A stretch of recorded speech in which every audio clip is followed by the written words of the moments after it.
তাহলে আমাদের ফার্টিলাইজেশন টপিকটা আমি তোমাদের নোটস দিয়েছিলাম, আর যেখান থেকে নোটস দিয়েছিলাম সেটা খুবই একটা ভালো source, biology of animals, Ganguly Adhikari সিনহার যে বইটা থেকে।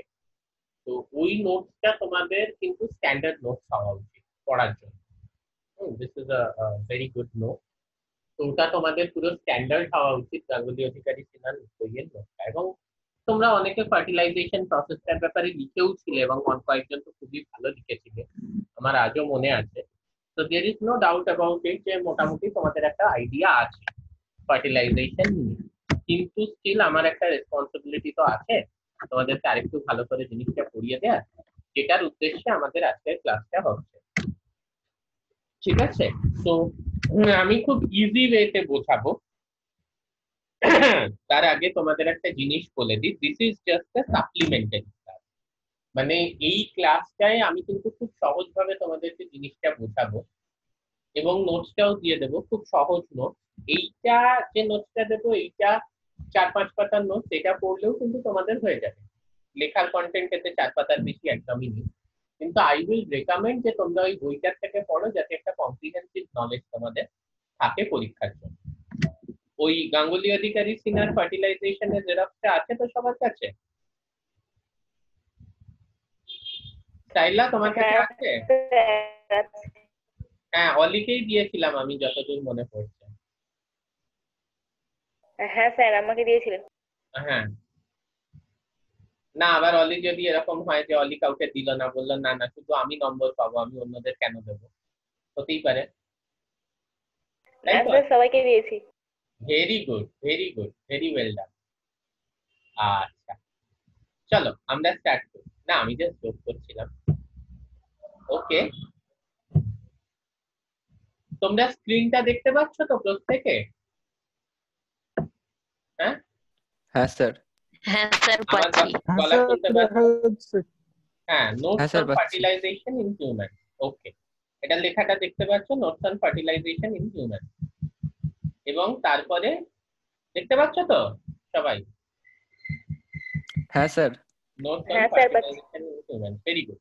ওকে, কারণ আমি তো জানি না পাচ্ছ কিনা, আমার গলাটাও শুনতে পাচ্ছ। So you see, this is a part of the female reproductive system. হ্যাঁ, এই এর নিচের যে জায়গাটা, এখানে ভ্যাজাইনা, এটা হচ্ছে কি ইউটেরাস। এই যে কার্সারটা এখন যেখানে আছে, এই জায়গাটা হচ্ছে ইউটেরাস, এর নিচে হচ্ছে ভ্যাজাইনা। এবং এইটা হচ্ছে গিয়ে আমাদের fallopian tube. This is the fallopian tube and this is the ovary. এটা হচ্ছে কি আমাদের ওভারি। ঠিক আছে?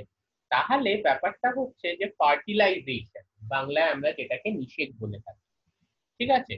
That's nothing but the interaction between the sperm and the ovum, and finally the sperm pronucleus and the ovum বা এগের যে pronucleus, these two pronuclei fuse, okay, to form the zygote nucleus.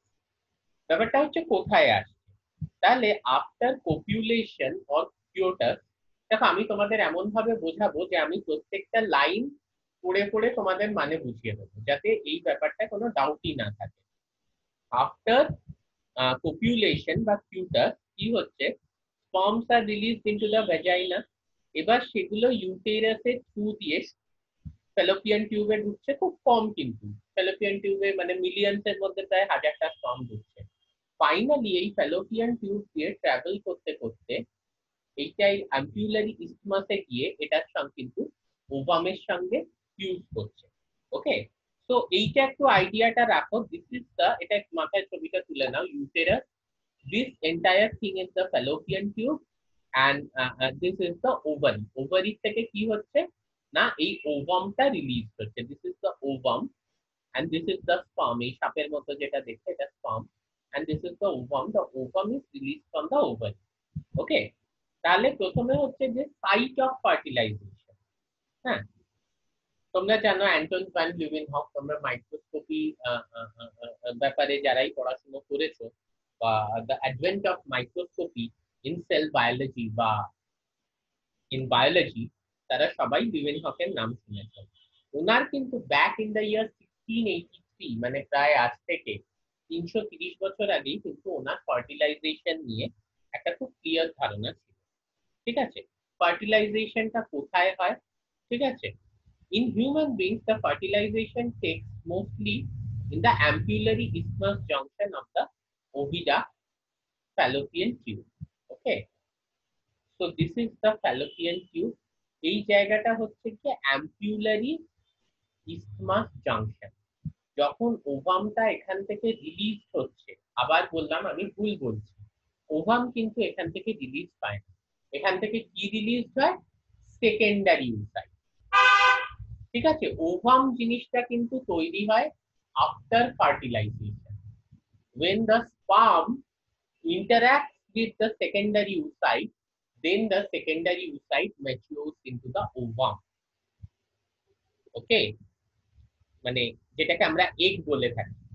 Last যে ডিভিশনটা, মানে মিওসিসের যেটা equational division, মানে meiosis 2, সেই meiosis 2টা কিন্তু complete হবে once this secondary oocyte interacts with the sperm। কারোর যদি কোনো ডাউট থাকে এখন অবধি জিজ্ঞেস করো।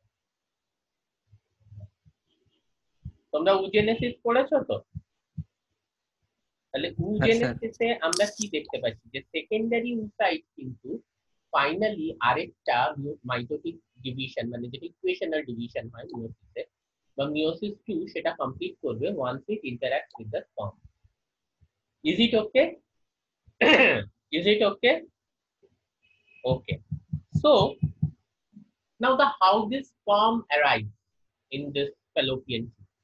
দেখো, যখন mail discharges semen into the female's vagina close to the cervix during coitus বা copulation, ঠিক আছে, মানে কপিউলেশনের সময় মেল কি করছে, they discharge the semen into the female's vagina, মানে এরকম জায়গায় কিন্তু ভ্যাজাইনায় রিলিজ করছে। হ্যাঁ, এবং এবারে কি হচ্ছে, from the vagina the sperm travel up to the uterus, but only a few thousands find their way into the opening of the fallopian tube। মানে যেখানে মিলিয়নস অফ স্পার্মস রিলিজ হয়েছিল, হ্যাঁ, একটা মেলের সেমেনে থাকে, সেটা কিন্তু এই যে ফ্যালোপিয়ান টিউব, এখানে কিন্তু হাজারটাই পৌঁছাতে পারে। এর মধ্যে ইউটেরাসে অনেকগুলো পৌঁছে যায়, এই যে ইউটেরাসে, কিন্তু ফ্যালোপিয়ান টিউবে কিন্তু হাজারটাই পৌঁছাতে পারে। ওকে, so why this selection? Because at the end of the day, nature has selected in such a way so that the best possible sperm, or the most fit sperm, সব থেকে যেটা fit sperm বা সব থেকে যেটা the best possible sperm can fertilize the ovum। এই সিলেকশনটার জন্য there are stages, so millions এর মধ্যে ম্যাক্সিমাম কেই কিন্তু এলিমিনেট করে দেওয়া হচ্ছে, এবং যেটা শেষ অবধি পৌঁছতে পারছে, that is the fittest of the sperm that can only fuse with the ovum or the egg। ঠিক আছে, এখানে আমি তোমাদের একটা ছোট জিনিস বলে দিই, সেটা হচ্ছে গিয়ে কি, we think why the sex ratio is biased। ঠিক আছে, সেক্স রেশিও বায়াসড বলতে যে এই ব্যাপারটা খুব মন দিয়ে শোনো, it is a very interesting thing. সেটা হচ্ছে যে আমরা জানি যে mail sex is more than female sex, তাই তো? আমাদের পৃথিবীতে আমরা যদি দেখি, তাহলে মেল সেক্সের কিন্তু ইয়ে অনেক বেশি, ফিমেল সেক্সের থেকে মেল সেক্সের কিন্তু সেক্স রেশিও বায়াস। মানে প্রত্যেক, ধরো ইন্ডিয়াতেই যদি আমরা দেখি, প্রত্যেক 1000 জন পুরুষের জন্য 941 জন মহিলা। This is the sex ratio. So the sex ratio is always biased towards male. What is the reason behind it? কে বলবে?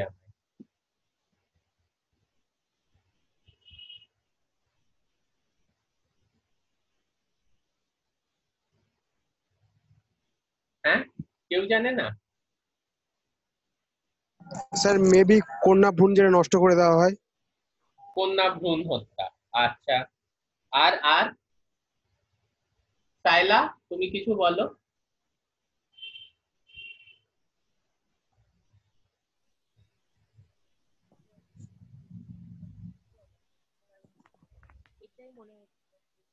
একটু জোরে বলো, শুনতে পাচ্ছি না। এটাই মনে হচ্ছে না কি একটা বলবো। দেখো, দ্য পয়েন্ট ইজ যে এইটা, আচ্ছা অলি তুমি বলো কি রিজন হতে পারে, why is it not 1:1? Sir জানি না এটা। দেখো একটা জিনিস আমি তোমাদের বলি, যে কন্যা ভ্রূণ হত্যা, ঠিক আছে, সেটা এখনো অস্বীকার করা যায় না, হয়তো ভারতবর্ষে অনেক জায়গায় হয়, কিন্তু অনেক ইউরোপিয়ান কান্ট্রিজ আছে যেখানে এরকম হওয়ার কোনো সম্ভাবনাই নেই, সেখানেও কিন্তু সেক্স রেশিও 1:1 নয়। আমরা দেখতে পারি যে মেলের সংখ্যা অনেক বেশি কম্পেয়ার টু ফিমেল। হ্যাঁ, এবং ধরো তোমরা বলতে পারো যে পশ্চিমবঙ্গের কোন জেলায় সেক্স রেশিও সব থেকে বাজে, কোন ডিস্ট্রিক্টে সব থেকে বাজে সেক্স রেশিও, এনি আইডিয়া? সে 24 পরগনা। কলকাতা। সব থেকে বাজে হচ্ছে কলকাতা, এবং তারপর হাওড়া। ওয়েস্ট বেঙ্গলের সব থেকে দুটো ডেভেলপড জেলায় কিন্তু সেক্স রেশিও সব থেকে বাজে, ঠিক আছে? তো এবং এই যে এত ডেভেলপড কান্ট্রি, এখানে যে সেক্স রেশিও এত বাজে, হোয়াট ইজ দ্য রিজন? সব জায়গায় কি কন্যা ভ্রূণ হত্যা হচ্ছে? সেটা তো এখন গ্রামের দিকেও অনেক কমে গেছে, অফকোর্স। এখন আজ থেকে হয়তো 30 বছর আগে গ্রামের দিকে যা, 50 বছর আগে গ্রামের দিকে যা হতো, পশ্চিমবঙ্গের গ্রামে এখন আর কটা হয় এই ধরনের জিনিস, ঠিক আছে? লোকে সচেতন হচ্ছে এবং এই ধরনের জিনিস করছে। The scientific reason is like when a sperm is moving, হ্যাঁ, যদি কন্যা ভ্রূণ তৈরি হয়, তাহলে যে স্পার্মটা মুভ করছে তার মধ্যে কি সেক্স ক্রোমোসোম থাকবে? কে বলবে আমাকে? যদি কন্যা ভ্রূণ তৈরি হয়, তাহলে যে স্পার্মটা মুভ করছে তার মধ্যে কি সেক্স ক্রোমোসোম থাকবে? এক্স থাকবে, রাইট। আর যদি আহ, আহ, আহ, মানে ভ্রূণ যদি পুরুষ হয়, তখন কি কি কি থাকবে স্পার্মের মধ্যে?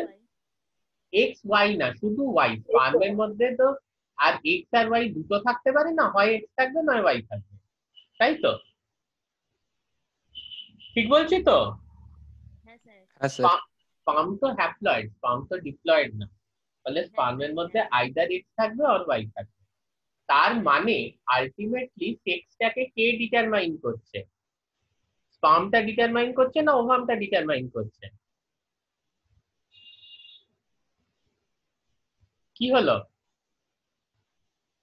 ওভামের মধ্যে তো সবসময় এক্সই থাকবে, স্পাম ডিটারমাইন করছে। স্পার্মটাই ডিটারমাইন করছে, কারণ স্পার্মের হ্যাঁ, মধ্যে এক্সও থাকতে পারে ওয়াইও থাকতে পারে। ওয়াই তার মানে থাকতে পারে। ভ্রূণের লিঙ্গ কি হবে সেটা কে ডিটারমাইন করে? বাবা ডিটারমাইন করে না মা ডিটারমাইন করে? স্যার বাবা ডিটারমাইন করে অবশ্যই। বাবা ডিটারমাইন করে। নেক্সট টাইম যদি কোনো মহিলাকে এই নিয়ে কিছু বলা হয়, তাহলে তোমরা সেটা বলতে পারবে যে এটা আপনাদের ভুল ধারণা, কোনো মহিলা কখনো দায়ী নয় লিঙ্গের ভ্রূণের জন্য, মানে ভ্রূণের লিঙ্গের জন্য, ঠিক আছে? Female is never, or the mother is never responsible for the sex of the child. It's always the father who determines the sex of the child. কিন্তু আমাদের সোসাইটিতে এখনো মহিলাদেরকেই এই নিয়ে বলা হয় দুঃখের সাথে। এবার একটু অন্য আলোচনায় চলে আসি, সেটা হচ্ছে তাহলে আমাকে একটা লাস্ট প্রশ্নের উত্তর দাও, যে দিচ্ছিল যে একটা এক্স ক্রোমোজোমের ওয়েট বেশি না একটা ওয়াই ক্রোমোজোমের ওয়েট বেশি? হুম, স্যার যদি এটার সঙ্গে রেশিওটার কোনো সম্পর্ক থাকে তাহলে ওয়াই ক্রোমোজোমের বেগ বেশি, এটাই বোঝা যাচ্ছে। ওয়াই ক্রোমোজোমের ওয়েট কম, কারণ ওয়াই ক্রোমোজোমটা তো অনেক ছোট এক্স ক্রোমোজোমের থেকে। I hope all of you know this, that the Y chromosome is the smallest chromosome, ঠিক আছে? মেলের মধ্যে তো ওয়াই ক্রোমোজোম তো অনেক ছোট এক্স ক্রোমোজোমের থেকে। তাহলে এইবারে একটা জিনিস বলো, যে যদি কাউকে একটা দৌড়তে হয়, সে আমি রুদ্রকে দৌড়তে বললাম, এবার একবার বললাম যে ঘাড়ে সপ্তর্ষিকে নিয়ে দৌড়ো, আর একবার বললাম যে ঘাড়ে জনার্দনকে নিয়ে দৌড়ো, তাহলে রুদ্র কাকে ঘরে নিয়ে তাড়াতাড়ি দৌড়তে পারবে? জনার্দনকে। কেন? ওয়েট হালকা।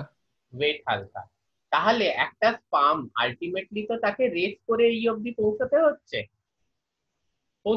তো? তাহলে এবার একটা হ্যাঁ স্যার। স্পার্মের মধ্যে এক্স ক্রোমোজোম আছে, আর একটা স্পার্মের মধ্যে ওয়াই ক্রোমোজোম আছে, তাহলে কোন স্পার্মটা আগে পৌঁছবে? এক্সটা। কেন? ওয়াই তো অনেক হালকা। ওয়াই এই তো, সরি, ওয়াইটা, হ্যাঁ হ্যাঁ ওয়াইটা ওয়াই তো হালকা। সব থেকে স্মলেস্ট ক্রোমোজোম ইন হিউম্যান, তাই তো? হুম তাহলে হুম। ওয়াইটা আগে পৌঁছবে তো। তাহলে কার এই এই এই ডিম্বাণুটাকে নিষিক্ত করার সম্ভাবনা বেশি থাকবে? সেই শুক্রাণু যার মধ্যে ওয়াইয়ের। এক্স ক্রোমোজোম আছে, নাকি সেই শুক্রাণু যার মধ্যে ওয়াই ক্রোমোজোম আছে? যার মধ্যে ওয়াই ক্রোমোজোম আছে। তাহলে যদি ওয়াই ক্রোমোজোম নিষিক্ত করে এই ডিম্বাণুটাকে, তাহলে ভ্রূণের লিঙ্গ কি হবে? পুরুষ মানে মেল হবে। মেল হবে। You are understanding this concept? এই বায়াস সেক্স রেশিওর পেছনে কিন্তু এটাও একটা রিজন, যে Y chromosome bearing sperms are much lighter, so that they can move much faster. ওরা কিন্তু অনেক তাড়াতাড়ি মুভ করতে পারে। তাহলে তো স্যার মানে এর মধ্যে একটা হিউজ ডিফারেন্স হওয়া উচিত, তেমন তো একটা ডিফারেন্স হয় না। না, তেমন তেমন ডিফারেন্স হয় না, বিকজ আলটিমেটলি যেটা সবার আগে স্বর্ণাক্ষরে লেখা, সেটা হচ্ছে fertilization is a chance event. সেটা কেন আমরা করব? One of the factor is the weight of the sperm. Fertilization যে কটা ফ্যাক্টর দ্বারা নির্ধারিত, তার মধ্যে একটা ফ্যাক্টর হচ্ছে স্পার্মের ওয়েট, কিন্তু সেটাই একমাত্র ফ্যাক্টর নয় যেটা কি ডিটারমাইন করবে। একজন খুব রোগা চিপচিপে হতে পারে, কিন্তু তার মানেই কি যে সেই রেসে জিতে যাবে? Not necessarily. তার টেকনিকটা কেমন জানতে হবে, তার পায়ের মাসলে কেমন জোর আছে জানতে হবে, তার ডায়েট কেমন আছে জানতে হবে, তার কোনো শারীরিক কোনো শ্বাসকষ্ট, অ্যাস্তমা ইত্যাদি আছে কিনা জানতে হবে। সেরকম there are many factor. And at the end of the day, এটা স্বর্ণাক্ষরে লেখা থাকে বললাম, fertilization is a chance event. মানে এটা পুরোপুরি একটা চান্সের ব্যাপার যে কোন স্পার্মটা কোন ওভামটাকে ফার্টিলাইজ করবে, মানে রাদার এই ওভামটাকে কোন স্পার্মটা ফার্টিলাইজ করবে। হয়তো কেউ খুব তাড়াতাড়ি দৌড়তে পারছে, বাট দ্যাট ডাজন্ট এনশিওর যে ওই স্পার্মটাই কিন্তু ফার্টিলাইজ করতে পারবে। বোঝা যাচ্ছে? What are the other factors? না, এখানে প্রচুর লিউকোসাইটস আছে, ঠিক আছে? হ্যাঁ, প্রচুর লিউকোসাইটস আছে। তারা কি করবে? সেই লিউকোসাইটস গুলো স্পার্ম গুলোকে এনগালফ করবে, মানে খেয়ে ফেলবে। ঠিক আছে? না হলে কেন বলছি যে মিলিয়নস অফ দ্য স্পার্ম কিন্তু মাত্র কয়েক থাউজেন্ড কিন্তু ওপেনিং অফ দ্য ফ্যালোপিয়ান টিউবে রিচ করছে, মানে এই রকম জায়গায় রিচ করছে। তাহলে বাকিগুলো কোথায় যাচ্ছে আমরা একটু দেখি পুরো ব্যাপারটা। প্রথম কথা হচ্ছে যে স্পার্মটা মুভ কি করে করছে। ঠিক আছে, এখানে দেখো যে male discharge the semen into the ফিমেলস ভ্যাজাইনা ক্লোজ টু সার্ভিক্স, হ্যাঁ, during coitus copulation, this is called insemination. এই যে প্রসেসটা, যেখানে মেল এই যে সেমেন্টটা সেটা ফিমেল ভ্যাজাইনার মধ্যে ইনজেক্ট করা হচ্ছে, এই প্রসেসটাকে বলা হচ্ছে insemination. A single ejaculation of female may contain 300 million sperm। বোঝা যাচ্ছে? 300 মিলিয়ন স্পার্ম, কিন্তু তার মধ্যে মাত্র কয়েক হাজার কিন্তু ফ্যালোপিয়ান টিউবে যেতে পারছে। যেটা আমি বলছিলাম, মিলিয়নস অফ স্পার্মস এর মধ্যে কয়েক হাজার যেতে পারছে। কিভাবে এদের মুভ করছে?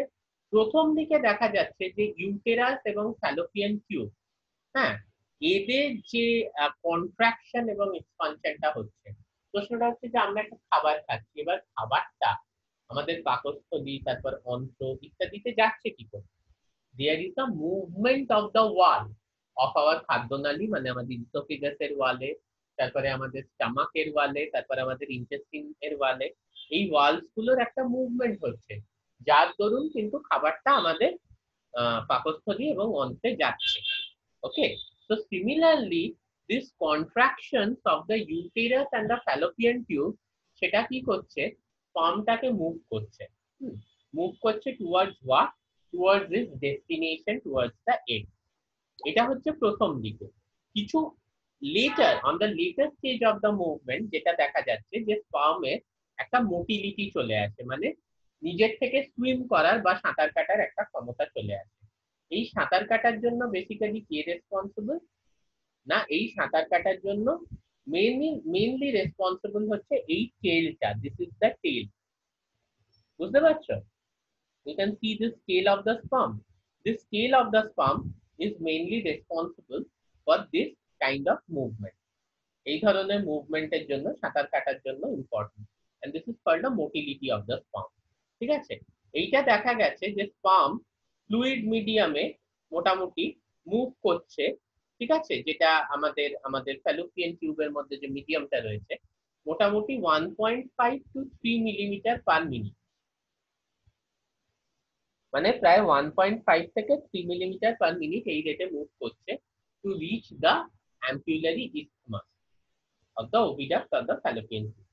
এখানে দেখো the leukocytes of the vaginal epithelium, হ্যাঁ, vaginal epithelium এ যে লিউকোসাইটস আছে তারা কিন্তু মিলিয়নস অফ স্পার্মস কে এনগালফ করে নিচ্ছে বা খেয়ে ফেলছে। ওকে, এইবার আরেকটা জিনিস আমাদের বুঝতে হবে, আমরা যদি একটু উজেনেসিসের ক্ষেত্রে চলে আসি তাহলে মিলিয়নস অফ স্পার্মস কে কিন্তু ভ্যাজাইনাল লিউকোসাইট এনগালফ করে নিল বা খেয়ে ফেললো। তো ultimately 1000 can only reach the opening of the fallopian tube. ঠিক আছে, এবার আমরা যদি দুটো জিনিস চলে আসি, একটা হচ্ছে গিয়ে দ্য মেনস্ট্রুয়াল সাইকেল।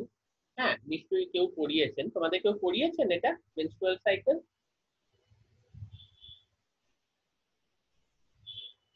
এটা আছে তো নিশ্চয়ই, নাকি নেই? হোয়াট এভার, জানি না, ডেভেলপমেন্টাল না স্যার নেই।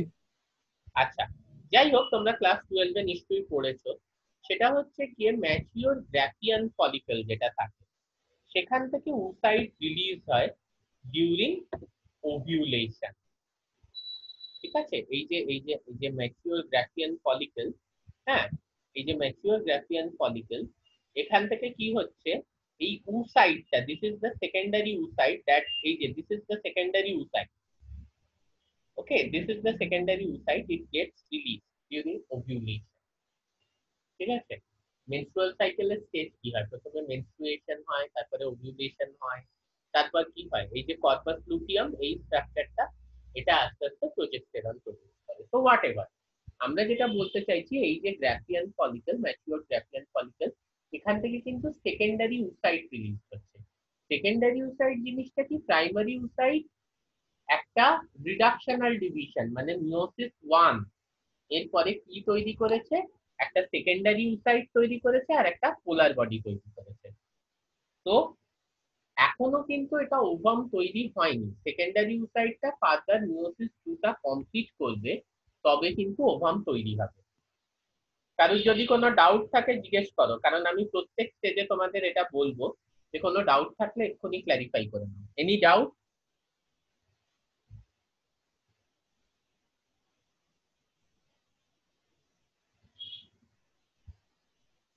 হ্যাঁ, না স্যার। এখনো ক্লিয়ার সবাই?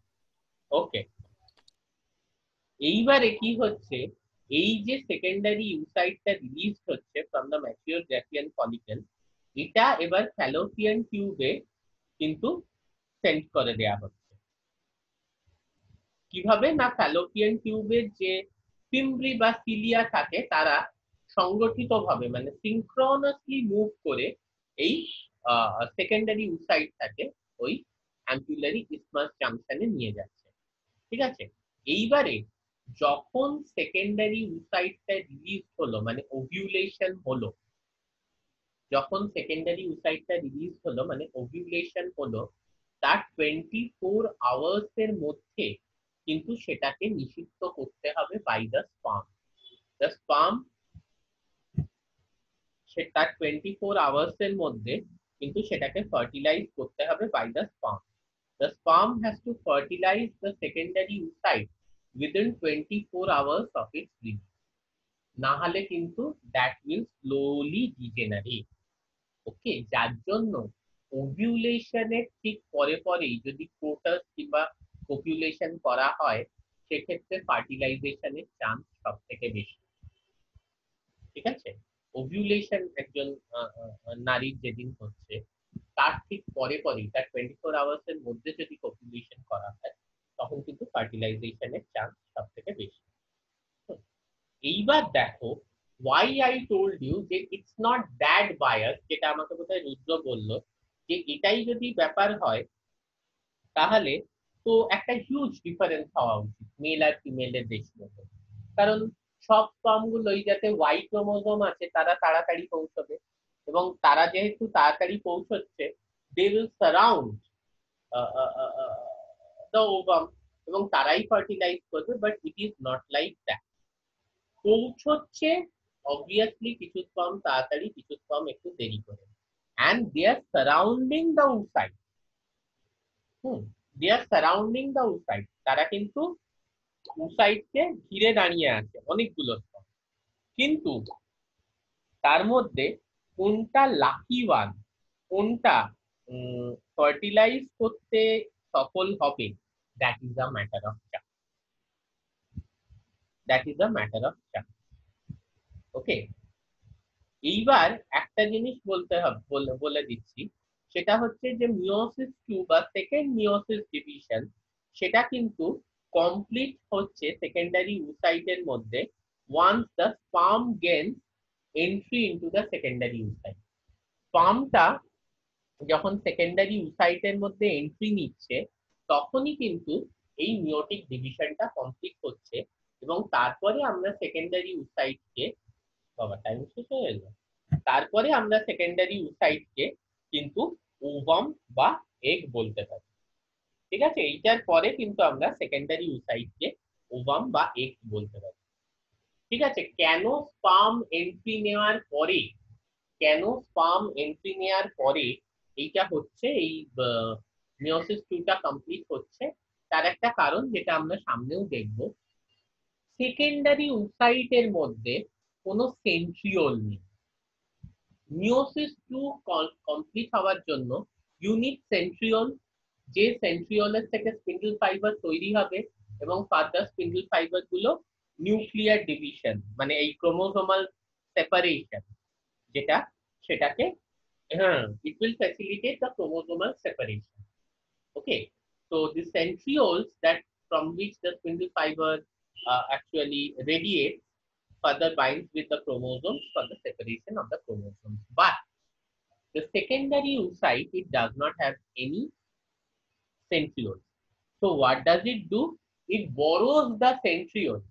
ও সেন্ট্রিওলটাকে borrow করছে from, it borrows the centriole from the sperm. ও কিন্তু স্পার্মের থেকে সেন্ট্রিওলটাকে borrow করছে। Okay, and after borrowing the centriole from the sperm, it undergoes meiosis 2 বা second meiotic division.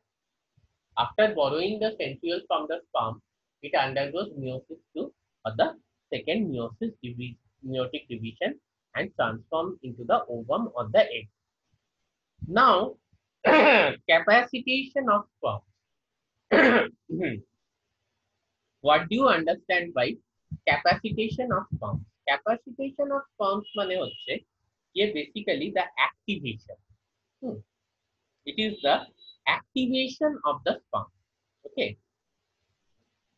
প্রথম কথা হচ্ছে যে এইগুলো একটু স্টেপ বাই স্টেপ আমরা পড়বো, যে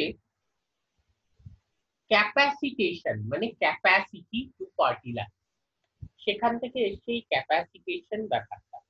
So capacitation of the sperms means the sperm's capacity to fertilize. ঠিক আছে, the sperms in the female's genital tract are made capable of fertilizing the egg by the secretions of the female genital tract. Female genital tract এর যে secretion সেটা কিন্তু খুব important এবং সেগুলো কিন্তু অ্যাসিডিক হয় ইন নেচার।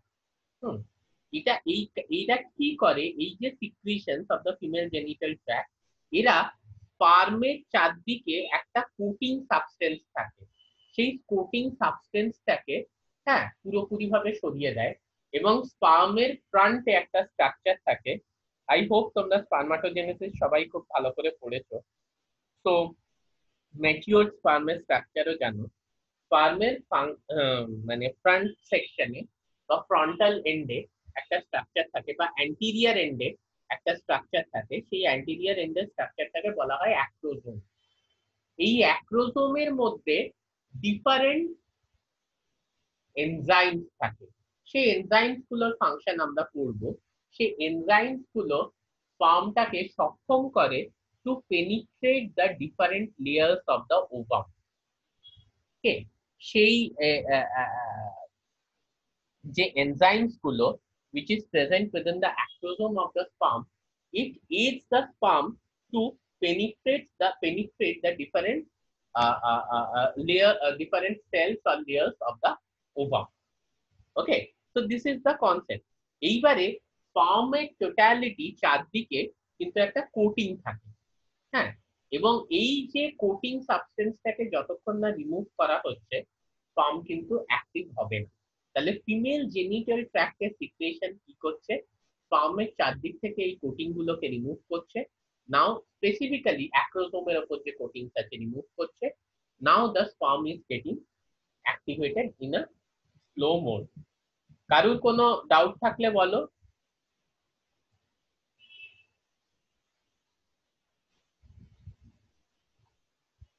ওকে, তাহলে যে এই অ্যাক্রোজোম মানে স্পার্মের যে অ্যান্টিরিয়ার এন্ডে যে অ্যাক্রোজোম রয়েছে তার উপর যে রিসেপ্টর সাইটস গুলো রয়েছে, ওই রিসেপ্টর সাইটস গুলো এবার এক্সপোজ হয়ে যাচ্ছে। কেন এক্সপোজ হয়ে যাচ্ছে?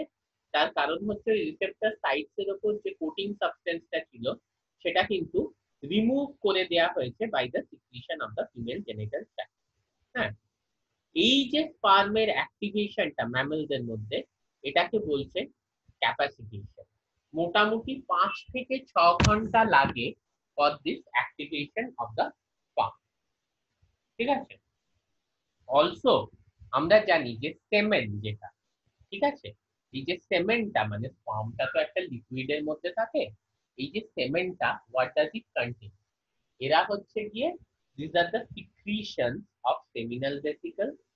ওকে, মানে ক্ষরণ কি কোন কোন জায়গা থেকে ক্ষরণ হচ্ছে, সেমিনাল ভেসিকল থেকে, প্রস্টেট গ্ল্যান্ড থেকে, আর বালবো ইউরেথ্রাল গ্ল্যান্ড বা কপাস গ্ল্যান্ড থেকে কিন্তু ক্ষরণটা হচ্ছে। এবার এই সেমেনের মধ্যে কিন্তু this is highly nutrient containing substance, মানে এর মধ্যে কিন্তু নিউট্রিয়েন্টের মাত্রা খুব বেশি থাকে।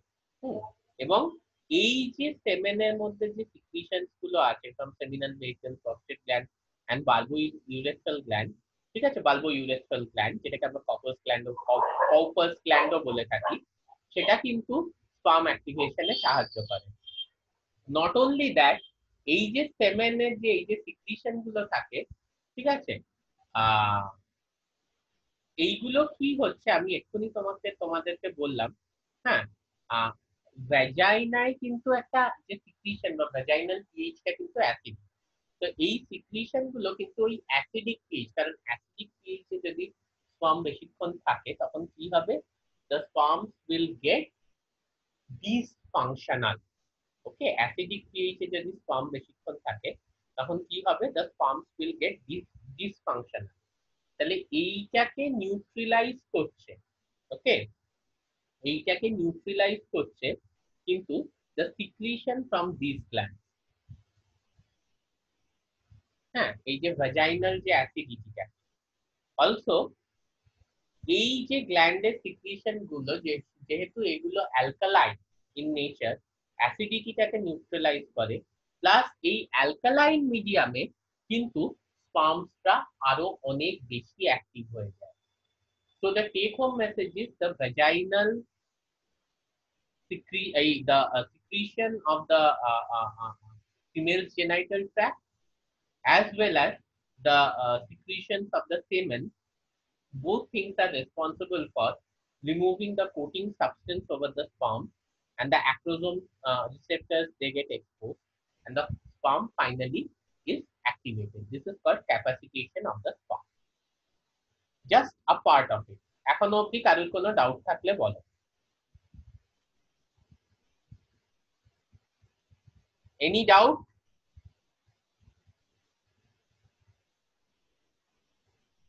ওকে, তাহলে আমরা এই মিটিংটা এখানে এন্ড করছি। হ্যাঁ, তার মানে কিন্তু ক্লাস এন্ড হচ্ছে না, আমি তোমাদের 10 to 15 মিনিটস এর মধ্যে আবার একটা লিংক দিচ্ছি, কারণ এটা তো জুমে হচ্ছে, জুমে কিন্তু আমাদের আমরা তোমরা জানোই 40 মিনিটের বেশি একটা মিটিং হয় না। তো আমি তোমাদের 10 to 15 মিনিটস এর মধ্যে আবার একটা লিংক দিচ্ছি। I hope to see you all. সেখানে আমরা আবার বাকি পোর্শনটাও করে নেবো আজকে ফার্টিলাইজেশন। ওকে, কারণ আর 1 মিনিট বাকি আছে, এক্ষুনি বন্ধ হয়ে যাবে।